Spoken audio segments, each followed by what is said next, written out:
You're listening to the Free to Be Mindful podcast, which provides bite-sized tips for busy parents, educators, and anyone working with kids.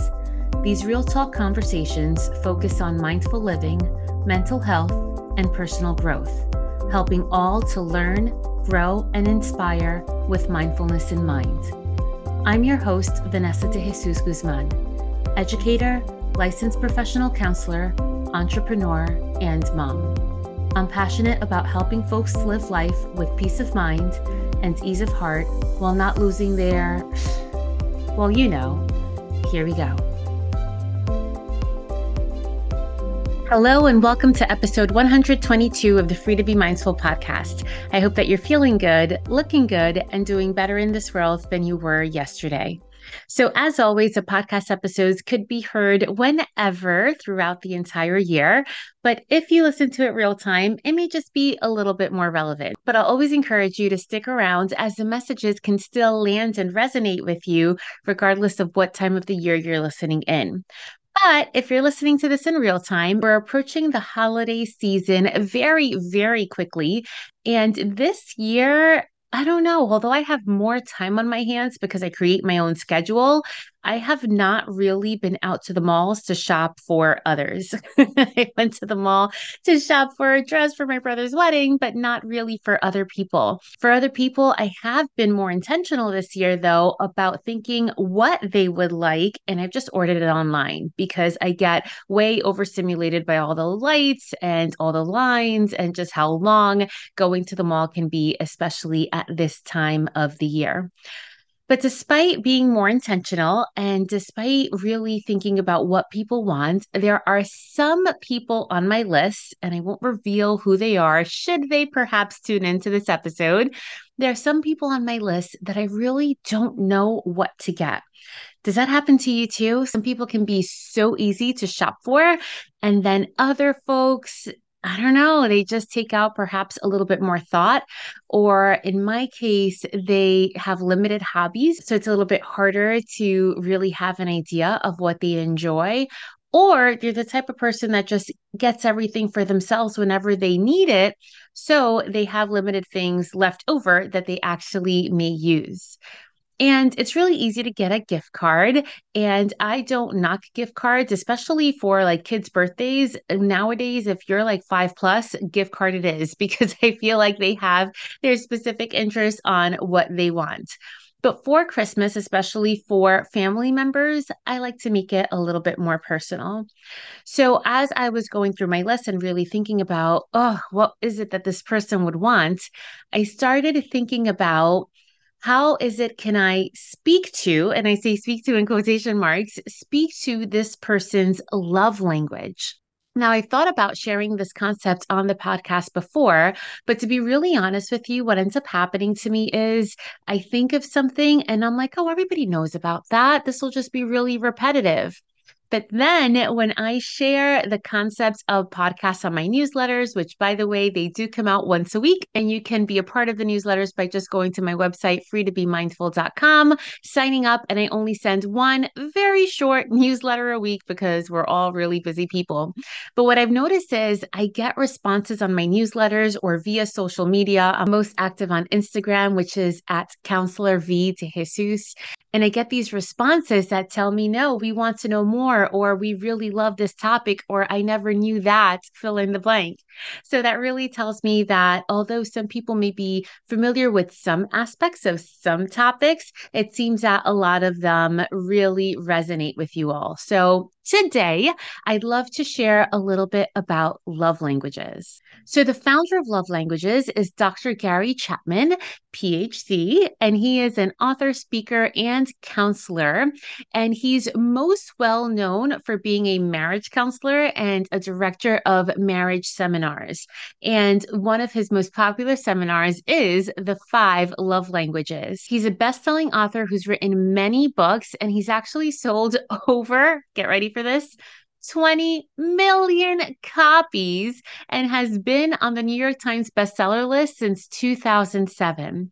So he began with just the 5 love languages in general in his work with married couples. But since then, it's broken off to get really specific about how the five love languages can be used with different people other than your spouse, partner, or significant other. So, in addition to the original Five Love Languages book, there's also five love languages for children, for singles, for men, teenagers, and even a military edition. I am going to link, by the way, in the show notes, I'm going to link to the original book and to the children's book, in addition to linking to the Five Love Languages website, so that if you'd like to take a free quiz that they have on there, you're more than welcome to. So now you may be asking, okay, Vanessa, love languages. Why is this important? Or how does this apply to me? And being transparent, I'll share with you that it's helped my relationships a ton, especially with my spouse. You think you know people, right? But through the years and through time, it becomes very apparent that perhaps the things that I may appreciate may not necessarily be the things that my partner appreciates or that my son appreciates. So that's why it is important to have a general idea of what the five love languages are. And then you can take it a step further by going on the website linked below and taking a quiz to see which one is your love language. And a step after that, if you want to do it with your partner or spouse or whomever it is you're dating, you can also have them take the quiz and then talk about it. Because that's the most important piece, not just to know what love language or to assume what love language perhaps you are or your partner is. But then once you have the discussion and really understand what it is that's important to the other person, that's when you really make a big difference in the choices that you choose to make because you can see how it's going to positively impact that other person. So, here is a general overarching view of the five love languages in no particular order. The first one I'll cover is acts of service. For these people, actions speak louder than words. So, folks who have this love language at the forefront, they really appreciate gestures that show love instead of just hearing the words, I love you. So, when we're thinking about partners and spouses, we may want to keep in mind what are the things that perhaps they need help with. Anything that can kind of lighten their load is going to be greatly appreciated. And that can range from walking the dog to taking out the garbage. It can be filling up their car with gas, picking up the dry cleaning, planning a lunch date, meal prepping, anything that again is going to make life just a little bit easier by how you can help them throughout a typical week. The next love language is gifts. For some people, receiving a heartfelt gift is what makes them feel the most loved. So many people think that gift giving is all about how expensive the gift is and how much money was spent on it, but it can even be the importance of how much thought was put behind purchasing or getting that gift. So it can range from getting them lunch while they're at work to buying them flowers to getting them a spa day to an all expense paid trip to Italy. So it can definitely have a big range. But again, that person just greatly appreciates being thought about and having something that represents that thought and emotion in a gift. The next love language is physical touch. To these people, nothing speaks more deeply than appropriate physical touch. And it doesn't have to, again, be an extreme. It can be as simple as a kiss on the cheek or holding hands or a hug when they first come in through the door or a cuddle session when you're watching TV. The frequency of the physical touch throughout the day is going to hold much value and importance, and it's going to let that person know that you're really thinking about them. The next love language is quality time. And this love language is all about giving the other person your undivided attention. So it doesn't mean that you have to be around the person all the time, but when you are around them, it means that you have to be fully present, like putting away the phone, turning off the TV, making that eye contact and that deep connection when spending time with your loved one. So it can be going on vacation, but it can also be going for a walk. or going for a drive or cooking together. Anything uninterrupted that has one person give and devote their time to the other. And the last of the five love languages is the use of words of affirmation. Here, the language uses words to affirm their love for other people. So, receiving sincere compliments, receiving praise and acknowledgments for their hard work, even a simple I love you goes a long way with someone who values this love language. So, when it comes down to it, as we're thinking about these five different ways that people can show affection and appreciation towards another person, it's all different ways that we communicate with one another. And that's so very important, not only in our romantic relationships, but also in our parental relationships, platonic relationships, and even our work relationships. It really helps the other person feel cared for, feel heard, feel seen, and feel appreciated. And know that all of us have a primary love language, but then we also have a secondary and even a third. And this impacts our relationships because it's important to not only know, let's say, your partner or spouse's love language so that you can demonstrate appreciation for them, but it's just as important to communicate your own love language and your own needs and what is going to fill your cup.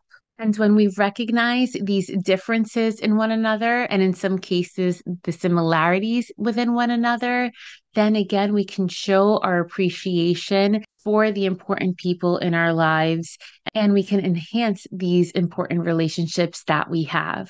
So, as I started, being we have 2 weeks left until the holiday season, I highly encourage you to think about not only the things that you appreciate, but think about your loved ones and their love language and the types of things that perhaps they would appreciate. That really can help you keep perspective of what types of gifts they'd like to receive. And not only because receiving gifts is a love language, but also perhaps you can give a gift of experience if their love language is spending quality time.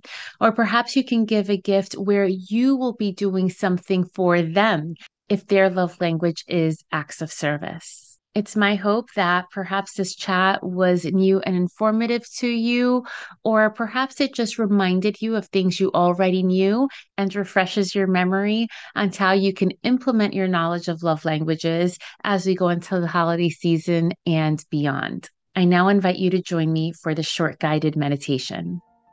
So, right now, regardless of where you are or what you're doing, I'd like for you to reflect on the five love languages: acts of service, receiving gifts, quality time, words of affirmation, and physical touch. Of those five different ways that we can show our appreciation of others, I want you to think about which one of those is most important to you. Which one helps you feel heard or seen? Which one helps you feel appreciated? And now take this moment to think about perhaps one or two people that are most important to you in this world. Picture their face in your mind. Think of their smile.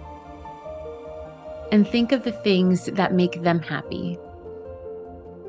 And now think of what is a way that you can speak to their love language. How can you enhance your relationship with them? By speaking to or doing things that they will truly appreciate, even if they are different from the things that you would most appreciate. Taking time to reflect on those we love and on our choices is a part of mindfulness, as it not only allows us to create the space to reflect on these important topics, but it also allows us to then take action to make a positive difference in the lives of those we love, and in turn, in our own life. Have a great week. I hope you enjoyed this week's show. It would mean a ton if you took this moment to review the Free to Be Mindful podcast on the platform you catch your favorite shows. That quick and easy act lets me know what you enjoy, and it helps others find the podcast too.